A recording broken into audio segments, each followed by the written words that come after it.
Hello, nice to see you all. My presentation is called the ROBA Hypothesis, but I came up with a cooler name, which is Why Don't Apes Use Guns? My goal in approaching Girard for the past few years has been to understand violence in some kind of more mechanical way. And that's what this presentation is about, because my specialty is in designing violence, doing violence. It's all fake, right? It's all fake, but in my head it's real. And I research a lot of real violence. And so I've worked on God of War, Mortal Kombat, a bunch of things. I've got a company where we do motion capture. And so Girard was very appealing naturally to me because he has a theory on human origins beginning with violence, right? So his quote was, "Humanity results from sacrifice. We are thus the children of religion." So Girard's view was that violence is what makes us human. It's sort of like the human trait, because that's the thing that precedes religion, precedes sacrifice. So the way I understood his argument was that there's actually a zero before this, which is that there are chimpanzees that are aggressive, and they're some kind of primal chimpanzee horde, right? Okay, now mimetic desire within the brain evolves until apocalyptic violence is at such a point that it's just too dangerous to use it, right? Or that it results in a sacrifice, right? So we scapegoat the first human victim, and that's what essentially pushes us across the Rubicon into hominization, if that's accurate. I think that, I read Girard years ago, but that's sort of my very blanket understanding of what his approach to history is.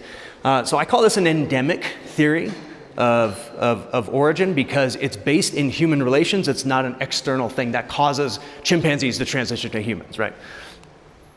There are other endemic theories of origin that I think are interesting. Freud had one, which is the primal horde, which is the young men gang up on the father who's withholding the females because they all want to procreate. But then when they kill the father through the first patricide, they maintain the incest taboo, and this sort of creates kinship and it creates culture as we know it, right? Freud had a really interesting footnote about this, which was that you actually don't have to kill the father to create kinship and the incest taboo. That was a footnote. I thought that was really interesting. Eric Gans is kind of like that footnote. He has the originary hypothesis, which is sort of like a different take on Girard's theory, which is based in mimetic theory also, but it's the same kind of idea where proto-human chimps, whatnot, hominids, were evolving mimetically to the point where, when they surrounded an animal carcass, violence just became too dangerous. It became apocalyptic. If somebody or everybody realized that we're all going to die if we fight over this thing. So the first sign was issued. So it was the aborted gesture of appropriation, right? So that's also a moment, and it's what creates the human condition. Now, there are, on the other side of the pond, the other side of the coin, ecological theories of origin.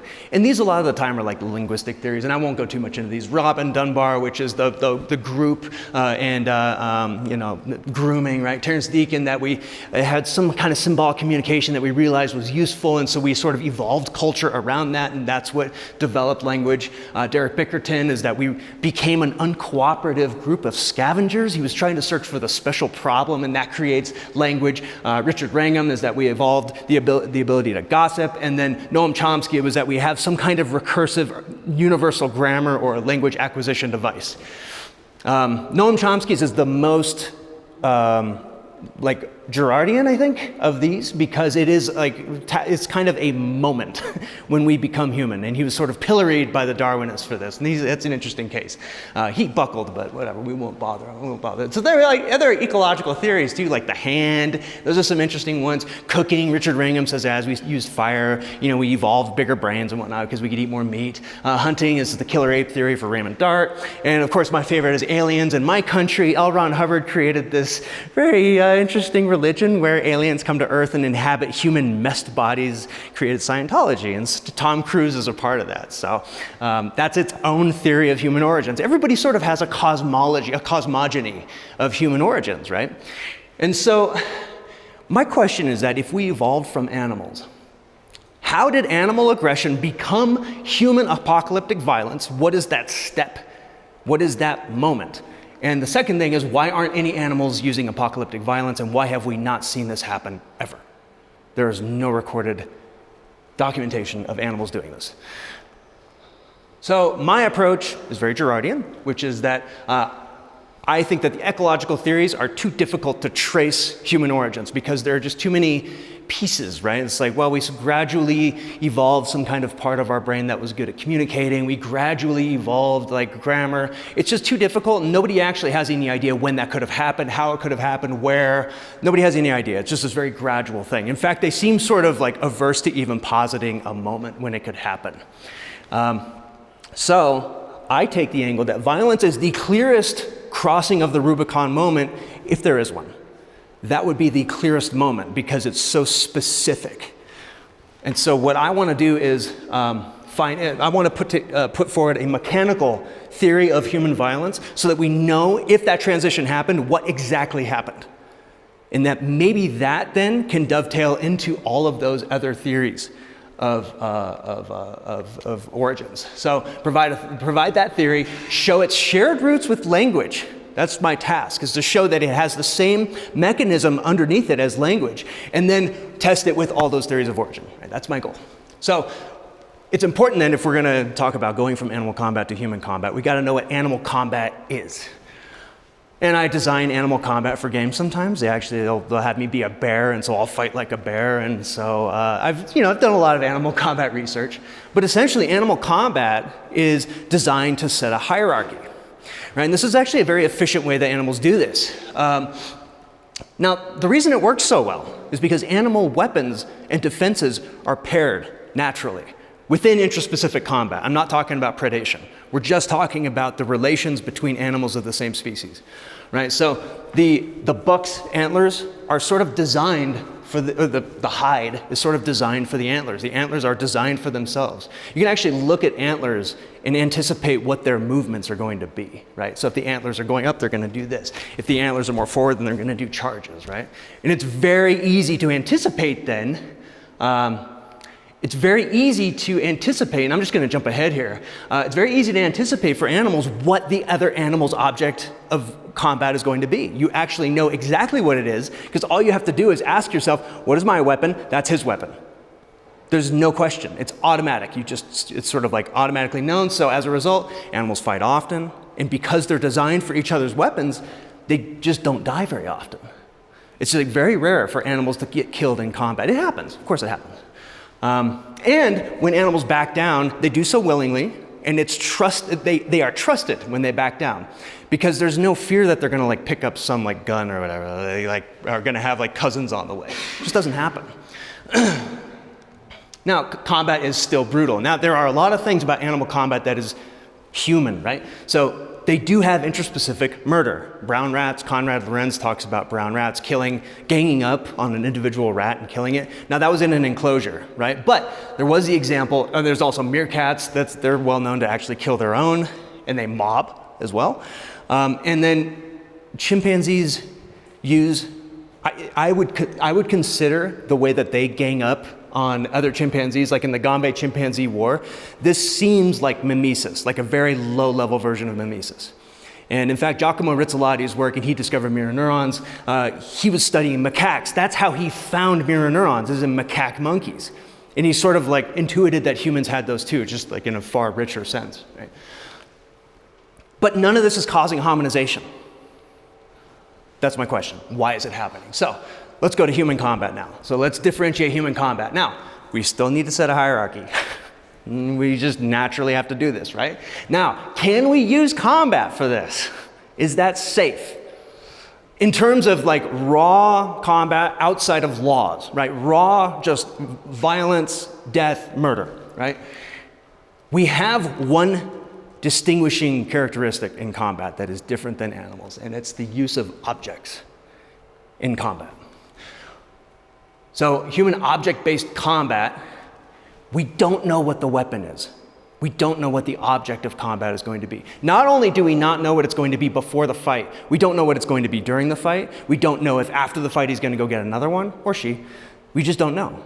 So because that wild card is there, we have no way to even plan our attack. So there's this natural kind of recursive back and forth. And yes, there's my little, we can't anticipate the weapons, and so that's why we escalate to extremes. because we can't know what the other weapon is, so we might as well escalate. And so not only that, but we're also anticipating what they're thinking. We're anticipating that they're anticipating that we're anticipating that. It's recursive process, right? We're sort of encapsulating their mind inside ours, right? We're desiring their desires, so to speak. But I think like on a more mechanical level, it's sort of like we're inundated by their intentions. And their intentions are inundated by us, and we know that. And it's this infinite loop that can drive you crazy, and at some point you have to act. So you act out in violence. So that's when this first stone gets cast, right? All right, now, there are some falsifications. Animals use objects, without a doubt. And chimpanzees use objects. Apes, monkeys, they fish for termites. They use objects, right? I didn't put it up here. There's a bonobo, photo of a bonobo spearfishing. It's incredible, right? He must have picked it up from the fishermen or something. We don't know. Sea otters use rocks to smash clams. Crows will bend hooks to acquire food. And even this funny little guy here, this octopus marginatus, he picks up a shell in the event of predation, and he'll hold up a shell to protect himself. It's amazing, right? But none of this is in combat. It's only for predation and sustenance, right? So they don't use it in combat. It's almost like they're blocked from doing it. For some reason, when sea otters fight, they don't start picking up rocks and smashing each other's heads, even though they can do that with a shell. There's some kind of block. Now, chimpanzees kind of use objects in combat, but not quite. They're not quite there. If we were to imagine that there's a Rubicon to be crossed, we would imagine that they're standing at the beginning of the bridge, and like they're holding up objects in anticipation of combat. But when it comes to actually using it, they kind of give it up. It's also hard to hold a stick because they don't have opposable thumbs. They can't do the 3-jaw chuck or the 5-jaw chuck with a rock. It's just not very useful. Not only that, but they can't even anticipate other chimpanzees bringing objects to combat. If they did, they would bring them all the time. Chimpanzees are very smart. They have theory of mind to like 4 layers. That's according to Dunbar.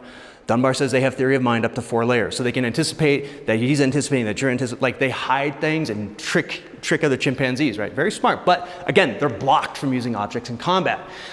Also, their object usage is non-lethal. So it just kind of like doesn't matter if you see a chimpanzee holding a stick. It doesn't matter. You're going to fight that guy anyway, right? It's really to be bigger. It's for intimidation. It sort of bleeds into combat. So they're also interestingly unaware of their surroundings. Like this drives me nuts. Like he's on a cliff, and this is a 2-minute video. He stands on this cliff, and he doesn't get off, and they don't push him off. It's unbelievable. Like they are ignorant of everything except the combat loop itself, right? So their object usage is non-recursive. So it's like an instant, and that's it. They can't imagine another chimp using it, right? They can't sort of like imagine object usage outside of the combat loop. So recursion defined, this is the Wikipedia definition. It's the definition of a concept or a process depends on a simpler or previous version of itself. This is what we've been talking about, right? Theory of mind, that's a recursive process. With humans, it's also in language where if you bracket things like, did you buy the thing that your mother told me that you were talking about the other day when your father said, and you can go like 6 or 7 levels deep. And Daniel Dennett has this funny line where you can get about 8 levels deep and you just kind of forget what the person's talking about, right? Interestingly though, with recursion in language, we have words that can then offload all the memory space into a word and then like pick up again and insert that word, right? So it's this very efficient memory process. So we don't actually have to have good memory to use language. We can also share those words, but I'll get to that later. So human violence, I describe it as recursive object-based aggression, right?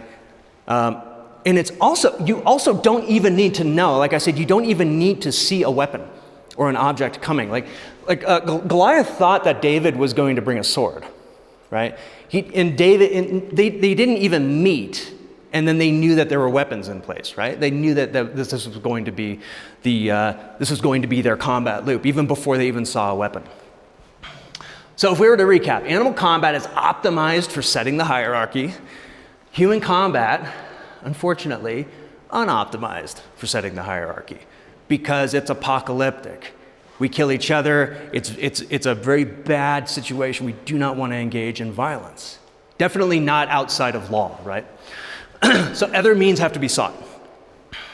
So this is where I believe that the recursion in violence is the same recursion that's in language. And I think that all that's happening in violence and language is a transfer of recursion. from one kind of thinking to another kind of thinking. So if you were to sort of think of human combat as the combination of object usage and combat, right, which is very specific to people, and that sort of builds this recursive loop between you and the other person, right? And the other person has this as well, and you know that he has it, and he knows that you have it, right? So that creates violence, right? That is what I would call the active state of recursion. Now, there's also a symbolic level of recursion, which is what language would be. And so what you can do is actually like bleed out violence into language and allow language to escalate. And that's the recursive process. That's the building of languages. That's parsing. That's all these great things that we do with language. But it's not just language. It's institutions, contracts, kinship, all these things that we, all of human culture, Girard's entire idea of human culture, religion, is where the sort of recursion within language is just building forever. And it's shared, right? We're all allowed to share symbols so that we can keep building this thing. We're allowed to escalate to extremes within language. But at some point, if language breaks down, the recursion goes back into raw violence. And that's what we don't want. Sort of like the unoptimized strategy is to avoid leaking recursion into violence. And this is like a very sort of pseudo-scientific, but I'm trying to find the thing that's under violence, right? So that we can understand then what is driving all of these theories of origin. Because if recursion is at the origin, then for Freud, recursion is what converts human combat into patricide. Because otherwise you just have chimpanzees that they're not going to make kinship because they kill their fathers. They don't create kinship. So recursion is needed in order to create that mimetic situation. That's that apocalyptic scenario. For Girard, recursion converts combat into human sacrifice, which produces religion and culture. Right? Because chimpanzees, when they sacrificed the chimpanzees in Gombe, it was definitely an all-on-one. But they didn't create religion, not that we know of. They're not carpentering the world, right? They're not using new forms of violence. And then for Gans, recursion converts combat into the first sign. Again, you're taking the potential of everybody going into apocalyptic combat and converting that into a sign. If you were to imagine that violence is this infinite depth, like a hole, like a black hole in human relations, with its own hierarchies, right? If you can take that and encapsulate it into a word, that word now has infinite depth. Those words can now be placed side by side with their own hierarchies, and that might be what grammar is. So the ecological theories also would require recursion to create even the human dynamic that harmonizes. Without recursion, it's like none of this happens. So it's what makes us human, otherwise we're just chimps. And that's it. Thank you.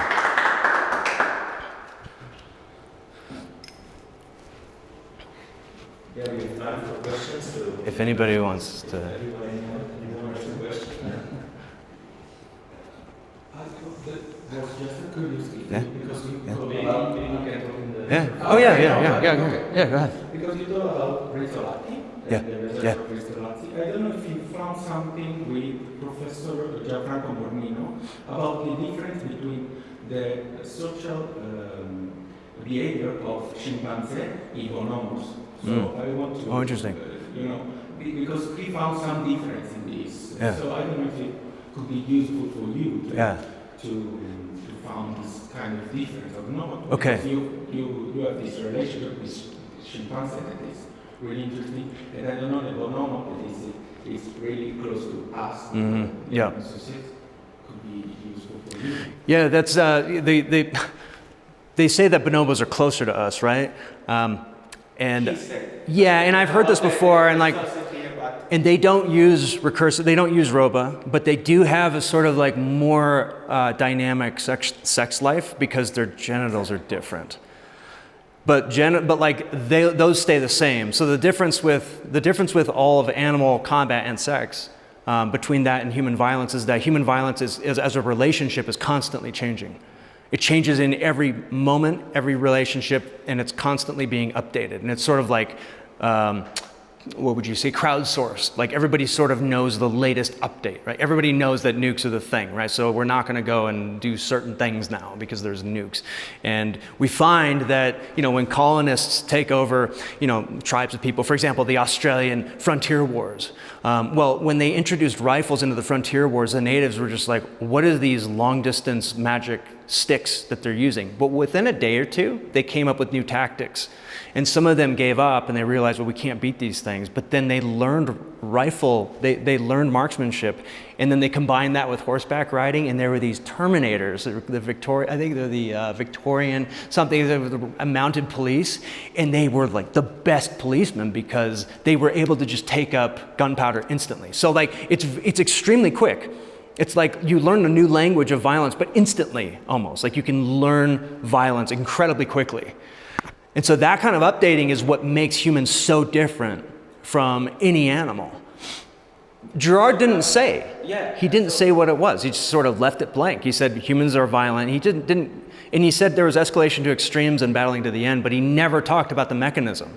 And that was what was bothering. I was reading Battling to the End when I was making a movie one time, and I was trying to design an action scene. I was like, okay, I'm going to use escalation to extremes. And I was like, well, if these two guys are desiring each other's violence, why would they escalate? If he brings a knife, he would just bring a knife. It doesn't make sense. And actually, Rizzolotti's work is very useful here because when you look at Rizzolotti's work, he speaks much, and Rizzolotti was quoted by Girard when Girard was talking about mirror neurons. And Rizzolotti wrote Mirrors in the Brain in 2008, and he said that instead of us desiring, he had a much more mechanical definition, which is that we load the intents of the world around us. Yeah.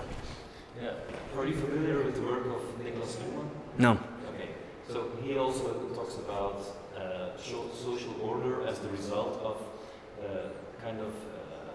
guessing what the other person is expecting. You expect that the other person expects a certain thing, and then and it's reciprocal. Yep. But I have another question.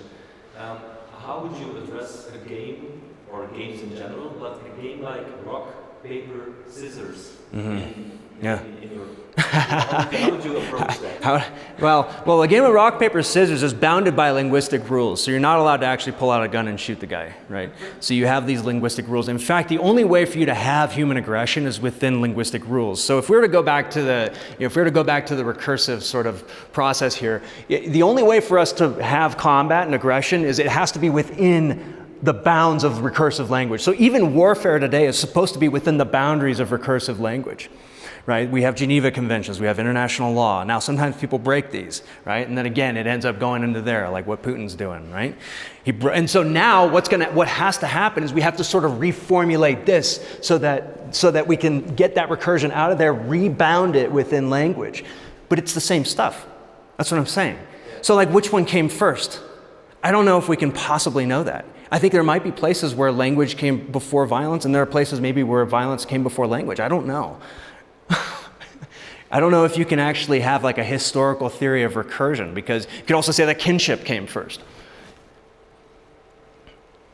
So, but in terms of the game theory with trying to figure out the intentions of other people, I think the value of Rizzolotti's work was that intents are the entire world. It's not just people. So a volcano, you anthropomorphize the intents of a volcano. And so the intent of a volcano, you see it smoldering. Okay, that's a signal. It intends to blow up. When you anthropomorphize that, you see a chief. What do you give to a chief? You give him a chicken. You throw the chicken in the volcano, and then it stops. It doesn't erupt, right? Well, it doesn't work like that, but that's what they think. So it's very natural to anthropomorphize everything because that's all we can do. That's how we intent load each other, right? And that's actually very valuable with people. It just kind of breaks down in the outside world. And that's how you get a bunch of magic and superstition. But that stuff kind of gets weeded out over time, hopefully. But with people, it's like we have not figured out a great solution to this except language. There's like the only way out is like the recursive process of language and culture and religion. Cool. Any other questions? But in a sense, games, not just rock, scissors, all like the new chess or the role games. So chess probably began as a game of war tactics. and like positioning pieces on a board, right? And over time that became codified into a very rigid linguistic structure. You can kind of see the same thing with boxing. Boxing, you're allowed 4 moves, right? Jab, cross, hook, uppercut. That's pretty much it. That's all you're allowed to have, right? And so within that framework, like, you're highly constrained, and that's why it goes 15 rounds. Chess can go for days, right? And so it's always, it's the same, but I would say that the same is true of just any language, right? Any kind of language is an encapsulation of the apocalyptic violent scenario in people. So even when you're playing a game of chess, which seems totally peaceful, underneath that, and I'm not being like I'm not being a Marxist by saying this, but like underneath that is violence. Sort of, I would say that violence is underwriting all of this, right? So like, Yes, the game as a gaming as a resource for not going to these values. exactly, yeah. So it actually stems the flow, right? It allows you to channel that recursion so that it doesn't blow up into escalation to extremes. It allows you to channel it into these like very productive channels, which might cause some injuries, right? Like boxing, you get concussions No, and because the language of these games are going more complex. Yeah, And yeah. the language is more complex and it's more. yeah, and then that's the unoptimized strategy. It's like there's no way for us otherwise. Otherwise, we can just descend into barbaric. Well, we can't. We'll destroy everybody. And there's like a natural knee-jerk reaction. So we grammarize everything as a result. We grammarize our. That's the thing about language. Is it's not just what I'm saying. It's how you move. It's your eye contact. It's the way that your gestures work. I wouldn't be surprised if the use of recursion over time has a feedback loop into things like self-domestication, which creates white sclera, white palms, things that help us in language across the board. So I think self-domestication, Richard Wrangham put forward this idea of self-domestication. He didn't say how it happened, but if recursion is what's causing self-domestication, and animals are domesticating because they are trying to be recursive back, that might be a domestication theory. I didn't put that in here, I didn't have time. But. Last one. Quick. Yeah, please. Obviously, we have seen that non-human animals use objects. But they always use object in a certain context. Yes. Fishing, hunting. They are even able to move the context or to move the same object in different contexts. But you've said that they are not able to move this object within one very specific context. Fight. Why? What's happening with that specific context? So combat is the interdivisible relationship, right? Now, outside of the interdivisible relationship, it seems as though they're like very capable of doing amazing things. And then within the interdivisible, it's like it's a different process. And with humans, it's like it's almost like we broke that. Isn't it just like an instinctual? Yeah, I mean, maybe that's what being. break? It seems as though that's what being fallen means. Yeah. That's what I would say the fallenness means, is that we no longer have a break on interdividual relations anymore. There's no break on it. We have. Would it be a biological break or something like that? I have no idea. I mean, like, look, I mean, physiologically, we have this thing. I don't know if this is the thing, the thumb, but this allows you to strangle somebody to death. Again, sorry, I think very violently because I'm a stuntman. It's all fake. Chimpanzees can't use this. They can't, and they don't choke each other to death. There's something anatomically, neurologically, that's probably all the same stuff. I wouldn't be surprised if recursion doesn't just occur in the brain. Like when I made that graph, it's just that's just a proxy for what's really going on. It seems as though the human body is built for recursion head to toe, or thumb to brain. And this is like this, it's this amazing sort of like apex of like what's possible with animals that animals have not done. And yet we now have it. And like is that the end? Because outside of recursion, what else is there, right? So we can talk all day about, aliens are able to go to the fourth dimension. It's like, yeah, but we can write formulas about the fourth dimension. We make games on the fourth dimension. We're already there. So recursion allows you to think of like everything. I hope you enjoyed this deep dive on the science of violence held at the 2024 Colloquium on Violence and Religion in Mexico City. Be sure to look for my book, If These Fists Could Talk, A Stuntman's Odyssey into the Origins of Violence, Language, and Humanity, which will be available on Amazon before the holiday season in 2024. Thank you.